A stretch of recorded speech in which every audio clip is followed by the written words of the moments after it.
moving on, we're going to make red pepper bisque. And why are we doing this? Because it's a perfect, elegant soup and different to everything else. I can't think of a soup like it apart from lobster bisque, which is what it was designed to emulate. And here's one I prepared earlier. So you're going to see in this little pot here, we've got some ingredients which I'm going to prepare, and the other half of the ingredients, just so you get a sense of how much is being used here, that's half. The other half's in here cooked so that I can then add and puree. But just you know, getting these going, we've got some carrot, we've got some butternut squash, and we've got some onion, garlic, and a very sharp knife on a cloth. A cloth will stop it slipping around, so that's all going to be very nice, isn't it?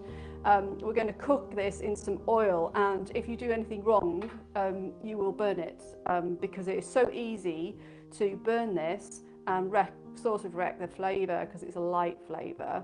A lot of my food is very in your face, and that's how I like it, because that's just me really, and I think a lot of food is bland.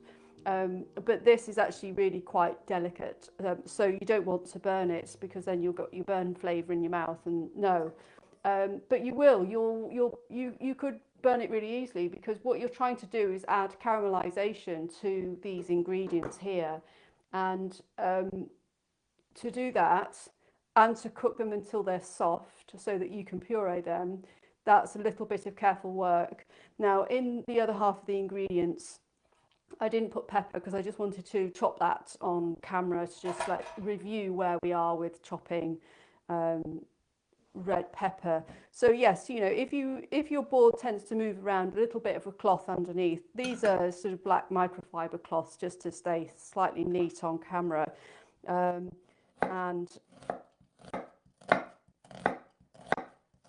it does help, you know.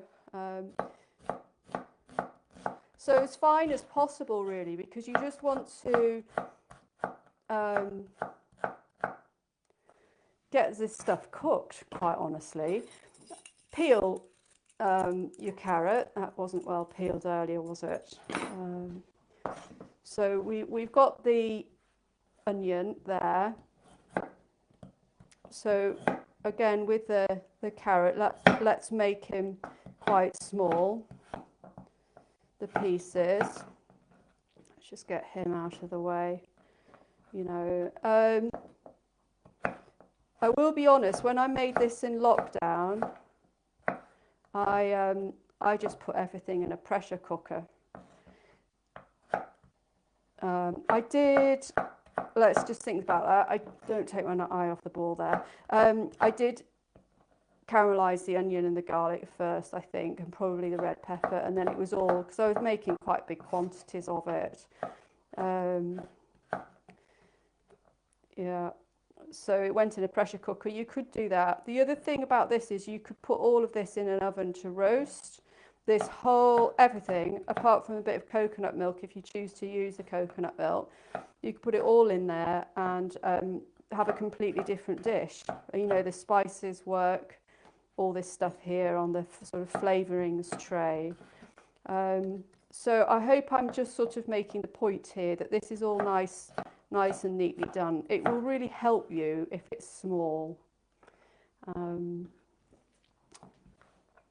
Garlic. Now obviously this is half the amount, so you know there's going to be 4 garlic cloves in. That's okay. Hang on. I can't EA. I don't know what Kerry means by that, but I think she'll clarify that. You can't eat too much garlic. Can't hear me. Okay, well, if you can't hear me, I'm going on the phone. Okay, that's okay. Don't worry about it. So we'll just try and crack on with this.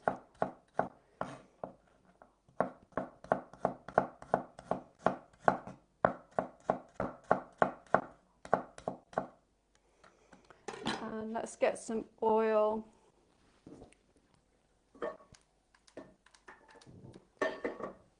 So you want this on a very low heat, and you want not a massive amount of oil. You want to caramelize and soften. Let's get these out of the way actually, so give me a little bit more of a board to work with for the butternut squash. So, you know, we halve him, and then we use this here to get this out of here, and this all stays very, very neat. And stay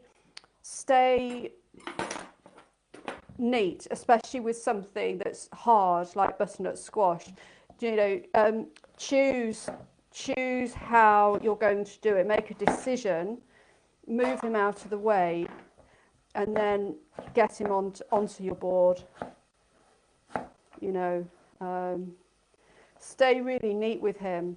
I mean, in my 20s, I used to cook the Jamie Oliver squash dish a lot, and he just cut it into quarters, I think, and bunged it in the oven. I thought, oh, that's brilliant, actually. I'll take the skin off when I've done the oven bit, you know. It's a lot easier. I don't really do that now, but it's up to you. I mean, sometimes I leave the skin on, but, you know, nice and small. So I hope I've made the point there, really. It's so much easier, believe you me, because once you've got this going in here, what I'm advising you to do is really turning this heat right down and getting a lid on. And this is when you can burn it, because of course the heat goes up when the lid goes on, but you need the lid on really to help steam it. But you want it to be nicely caramelized and soft. So I'm not going to go through all of this, but this needs chopping and putting in here, and I'll do that later on. Obviously a red pepper, we don't want any of the seeds anywhere. You know, that's the last thing we want is pepper seeds. So when we just go down, we just take that first bit off, and then we can see in. And now I'm looking and I'm holding all of the seeds with the skin. All of the seeds with the white pith rather, and I'm cutting the nice flesh away from everything I don't want. And I'm always very disappointed in myself if I end up with any seeds out of captivity. I want them all in there. You know, part of the success of cooking is feeling totally in control, totally neat, yes, totally in control, really clean hands as well. So keeping a wet, damp one of these microfiber cloths. You know, it doesn't need to be a massive cloth. These little face cloths are perfect, because you can just buy a pack of 10 from Amazon, and you can have loads on the go. I've got one here to keep my hands dry. So this is just going down there. I just felt like I had something on my hand there. And then, of course, keeping neat, you know, one thing at once.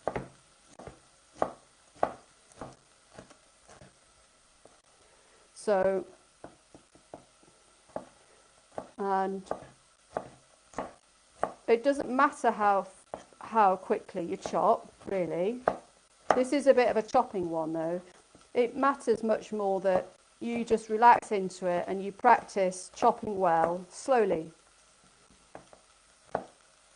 Because anybody that you see that is chopping well, quickly, has practiced slowly. It's the same with any skill. Also, the knife has to be extremely sharp. And quite honestly, if that knife hit my skin, it would simply just chop my finger off. It's brand new. It's razor sharp. I mean, I could easily just take a finger off. So I'm being very careful. So having the right knife is very important. I just want to get all of this in actually, because I didn't put any red pepper into the half that I'm just going to bring in. So one of the students on the course at the moment, she's sort of well, inside the membership, busy making her way through all the dishes you've made, Kerry. You know, she's got a low salt requirement and lower fat requirement, and I do use a bit more fat in dishes when I'm demonstrating them to just give me a bit of leeway. Let's have a look at this, and that's it. So, you know, do feel free to alter, but if you are reducing oil, certainly take the amount of take the heat down. If we were to do this, this is just finger slippage and cutting. You know, this is asking for it because it's so hard on the outside. You know, really, you just want to get this hard exterior off as soon as possible because it makes it a lot easier to cut. So this is how I do it. Unless it's a butternut squash that's sort of that size, I do hold it and do that. That's how I do that. But if it's a big one like that, I deliberately chose that stupidly big one to just demonstrate. Just cut it up and deal with one bit of it at once. You know, there's so many things with squash to do. I have got a recipe, I don't know whether I'll demonstrate it, but it's like a squash sauce with some white miso in it. It's probably quite a similar recipe to this. Can't remember, it was on lockdown, and I put it with gnocchi actually, handmade gnocchi, did I? Something like that, or pasta, I don't know. Pre-lentils were kicking around somewhere. But that was quite an easy job because that's small. I've got quite small hands, but you know, keep it small because if you've got a decent knife and you're dealing with this size, it's, you know, it's just a disaster really. But this is cooking quite well. Of course, I'm using my hearing. I use my hearing, as I said before, a lot. Now this is cooking well. This is cooked perfectly and it's super, super soft. So I'm going to bring him into play. But you can see, let me just see. You can see I've used the Scoville pans, which are terrible on the outside now. The difference between, I mean, this has got the red pepper in, but the difference in colour really, how that's changed colour, that's gone caramelised, that's really well done and it's super soft. And it took about half an hour and I kept just pushing that in. I mainly did it with the lid on. Is there anything else to say? Yeah, so with the salt, I haven't actually put salt in this recipe. I've said at the end, season to taste. I use quarter of a teaspoon. So we'll just heat this up. That's on, that's on. I'll cook that off later on, and then all this will become one. Let's just get a bit of heat there. Right, so of course now we need to talk about flavourings. Let me just keep myself as clean as I can. What's coming next? So I need that for the herbage later, don't I? Okay. Flavourings in food. You know, you say flavourings in food and people, as if it's an awful thing. Well, you know, false flavourings in food is an awful thing, but let's just get something. So going into here, we have cumin and coriander, bedfellows. Bedfellows, unless you're making a chilli, then you wouldn't put coriander in a chilli, but you would always put cumin in a chilli. Always, always.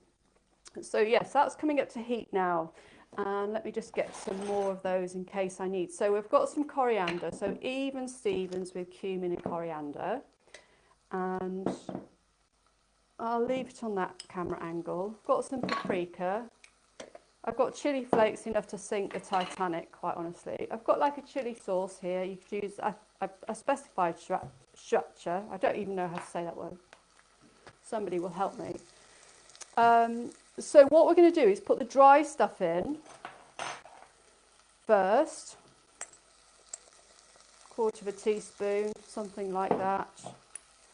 Specified, it's right on the recipe, it's about a quarter of a teaspoon. That's a bit more than that, but that's okay. I don't really mind. So those two are done. bit of paprika, a bit less than that. There we are. Whoops. So just keeping myself nice and tidy. Chili flakes, big pinch. And then I've just got my liquids to go. So just wait until you can smell this, these lovely spices. Cumin will hit your nose first. Now, if that goes a bit dry, add water or add oil, whichever you want. It doesn't really matter which, actually. We're adding some water to this anyway, but we can just add a bit, and it all put this in. Actually, it automatically just helps ease the passage of this dry spice mix that's gone in. But you know, you're wanting, for the flavour, you're wanting the spices in there, but when you eat it, you don't really taste it. That makes any degree of sense at all. So we're going to put in some soy sauce, and we're going to put in 3 lime. Now I'm just hurrying this up slightly actually. You would wait for that water to completely go away that I put there to just illustrate how you can make the spices a bit happier by wetting them down. But because we started a bit late, I've just hurried that on. You wait until the water had gone, the spices are nicely aromatic, then you put these liquid elements in. Just put a tiny bit of that chili sauce in. This is the one that I get from Home Bargains. Oh, it is actually a sriracha. I don't know how to say. Somebody must tell me one day how on earth to say that word. I suppose AI now will tell me. AI will tell you anything, but actually, if you then disagree, it will tell you something else. Slightly nerve-wracking. So this now, so in my mind I'm going, right, okay, what's happening next? I want this to reduce, I want this water component to be gone. And I'm going to put in the whole recipe. So for that and for that, it's about a third of a can of coconut milk if you go there, and a couple of 100 ml of water. But I just want this to evaporate off. I want this lime to evaporate off, and soy sauce, and be left with the essence of that before I then add the liquid. I should just, let's see, this is the finished one, 7:30. Sorry about all that messing around. So embarrassed on the sound. Press on. How difficult can it be? So that's nice now. I'm liking that a lot better. So this is the finished soup. We can just heat him up a little bit, can't we? And then we can see, because he's quite stiff there actually.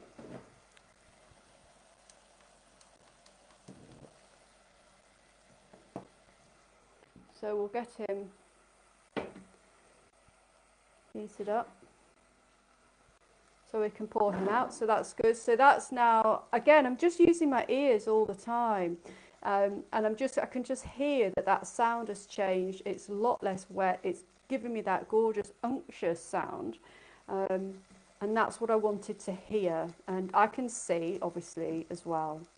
So this hasn't got a stock cube in. You add the salt and pepper at the end, and now we put water and coconut milk in. If you choose, some people might not want the fat of coconut milk, add more water, but you'll have to add more stock. And do know that it won't be that silky smooth luxury.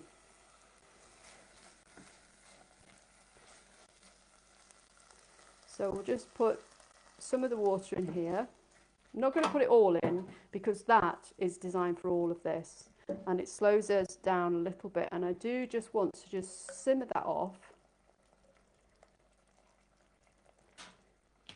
Put him out of the way because he's drippy and greasy. Let's just get rid of him. And so you want to simmer this, get all these ingredients together, and then simmer this off for a few minutes. I think I said in the recipe up to about 10 minutes. But you know, all the way through, you'll have just double checked that that is all nice and smooth, soft. The ingredients are nice and soft. When you're choosing a bowl for this, it depends who you're serving, and it depends why you're serving it as well. Apart from just the obvious, you know, if it's a little starter, you could put a little bowl of it. But if I was plating up in something like this, I would want this. I wouldn't want this full. I'd kind of want it sort of more modest, really.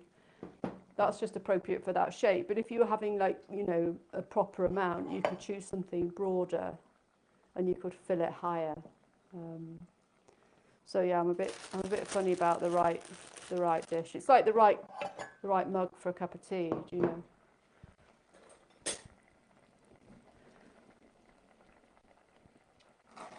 If it's too thick for you when it's heated, just water it down and adjust the salt and stuff. If it really is too thick for you and you add too much water, then definitely look to maybe duplicating the spices again.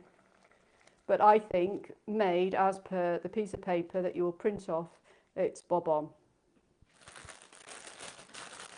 So that's just coming up now. I've got a little bit of coriander here.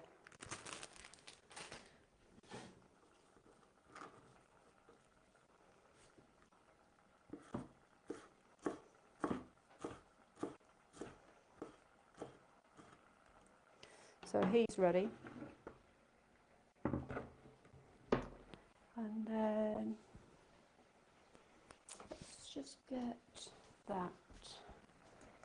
So just on the blending side, you could put this in a Magimix, of course. A little bit of the heat just coming off that.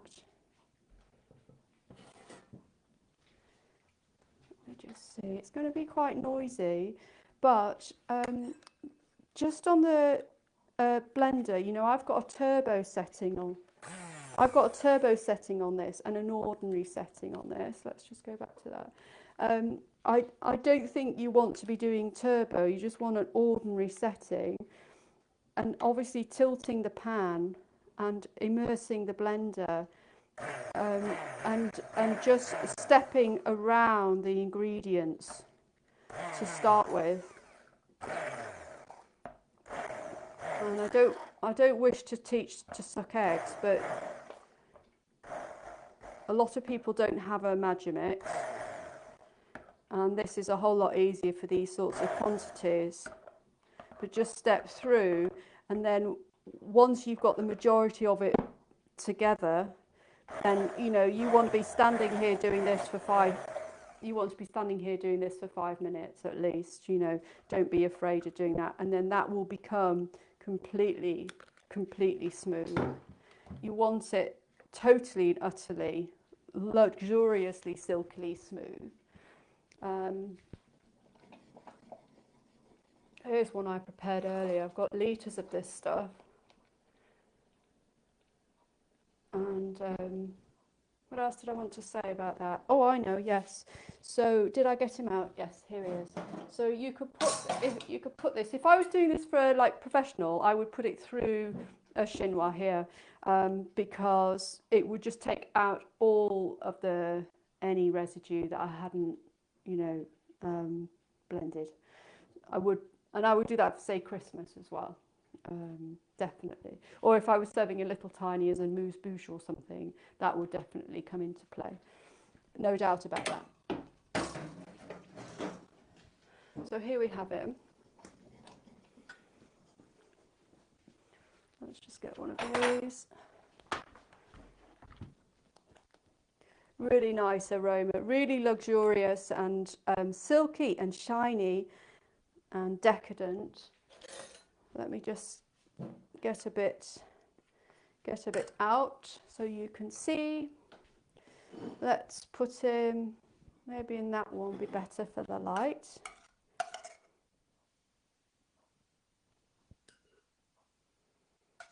So you can see how thick he is.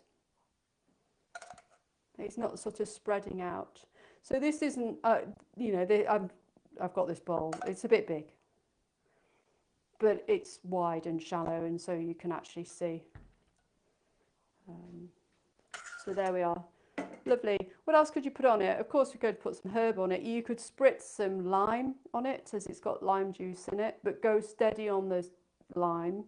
It would dominate it completely. Taste it before you go ahead with doing that sort of thing.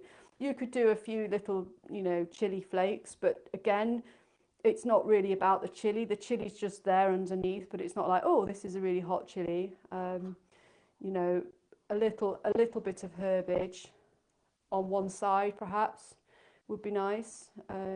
Doesn't have to be in the middle. And I think a decent bread on the side with some butter would be really nice. But that's it. So I'm just going to see if Kerry's got any questions. Okay, not at the moment, but maybe she'll say. So that's really nice. And actually, I'll just taste some.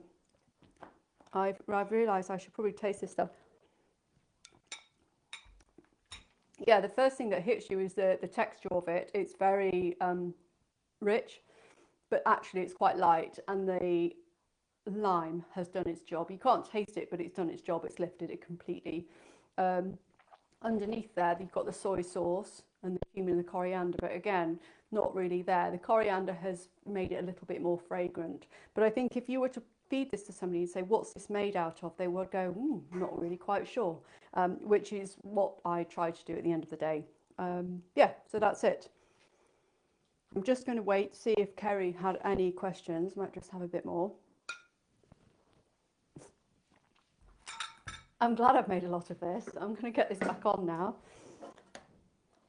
I don't think she has got any questions.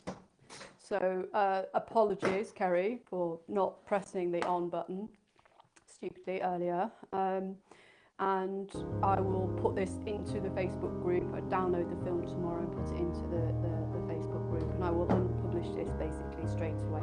All right, so, oh, I'm just seeing some dots. I'm just going to finish off that and bring this into here, and then I can make more of that. So if you're passing, Kerry, come for soup.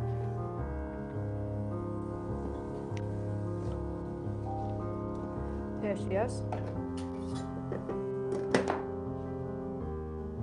Yes, that's better, really. Yes, it's better. It might be a little bit small of a mix. It does freeze, make ahead, as always, but yeah, Magimix is fine. Stick blender is more common, I think, for people to have, so no problem at all. But just keep going at it. Anybody who's watching this later, if you've just got a stick blender, is absolutely fine, but just go at it for a good 5 minutes, if not more, you know, make that motor do its job. Is that it, Kerry? Any more questions? I'm just going to just cook these, make these really soft and finish this off. But thank you. Bye now.